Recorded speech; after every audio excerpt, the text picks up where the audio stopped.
Bienvenidos a En Pocas Palabras, el podcast de Omar García. Ahora en Gaza, para colmo, la tormenta Byron afecta el territorio ocupado por Israel con fuertes lluvias y vientos que provocan inundaciones. La situación es peligrosa para los cientos de miles de familias que sobreviven en toldos después de que los bombardeos israelíes destruyeron sus casas. UNICEF ha repartido 250,000 prendas de invierno para niños, zapatos, unas 8,000 tiendas de campaña y 600,000 mantas, pero todo esto está lejos de ser suficiente porque hay más de 1.500.000 personas que necesitan urgentemente ayuda humanitaria. En Estados Unidos, una jueza federal ordenó a la Policía de Inmigración la puesta en libertad del inmigrante salvadoreño Kilman Ábrego García, protagonista desde hace meses de una disputa legal que ha escalado niveles diplomáticos. El gobierno mandó a las cárceles de Bukele en El Salvador, lo devolvieron, pero le impusieron otros cargos y hubo amenazas de deportarlo a Costa Rica, Liberia o Uganda, que todavía están latentes. La Asamblea Política del Partido Popular Europeo emitió un pronunciamiento en el que sostiene que Costa Rica se ha convertido en un centro logístico de tránsito para la distribución de cocaína hacia Europa. Propone un proyecto para desplegar un destacamento de la Agencia de la Unión Europea para la Cooperación Policial, de Europol, en Puerto Moín, a fin de enfrentar al narco. En Brooklyn, un juez federal aplazó hasta el 13 de abril del próximo año la audiencia para dictar sentencia a Ismael El Mayo Zambada, jefe histórico del cártel de Sinaloa, que pasó varios gobiernos sin que lo capturaran. El veterano capo llegó a un acuerdo con las autoridades estadounidenses a cambio de rebaja de pena y multa millonaria. En América Latina y el Caribe, según diversas agencias de asistencia, 14.100.000 niños necesitarán ayuda en 2026 debido al efecto combinado del desplazamiento forzado, la migración, la violencia armada y los desastres climáticos. 1 de cada 5 migrantes que transitan por Panamá rumbo a Colombia son niños. Muchos de ellos viajan solos.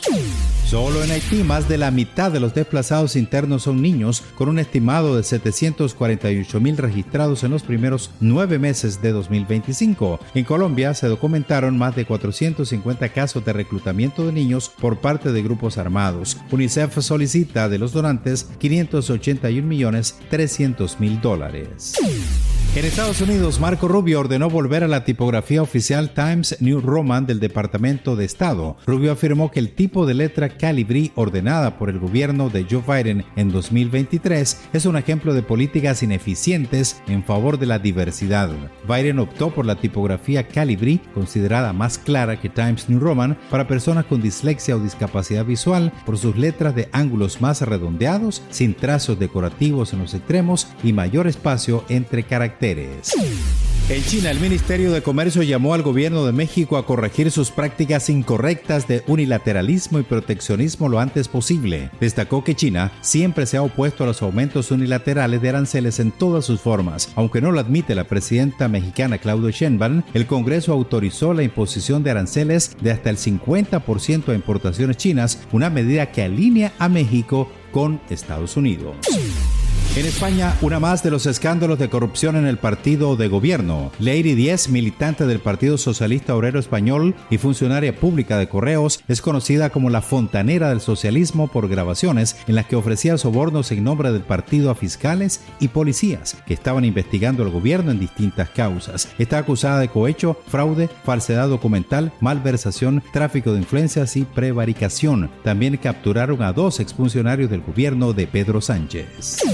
La Organización Mundial de la Salud reafirmó que no existe ninguna relación causal científica entre las vacunas y los trastornos del espectro autista. La OMS instó a las autoridades nacionales a basar sus políticas de inmunización en la evidencia científica más reciente y recordó que la vacunación infantil ha salvado como mínimo 154 millones de vidas en los últimos 50 años. En Estados Unidos, Jensen Huang de Nvidia, Sam Altman de OpenAI e Elon Musk de xAI figuran entre los empresarios que han tomado el volante de la historia desarrollando tecnología y tomando decisiones que están remodelando el panorama de la información, el clima y nuestros medios de vida. Así justifica su portada del año 2025 la editorial de la revista Time. Son varias personalidades del año, los arquitectos de la inteligencia artificial, por considerar que su trabajo en el desarrollo de esta tecnología de vanguardia está transformando la humanidad. Gracias por elegirnos entre el infinito mundo de las comunicaciones actuales.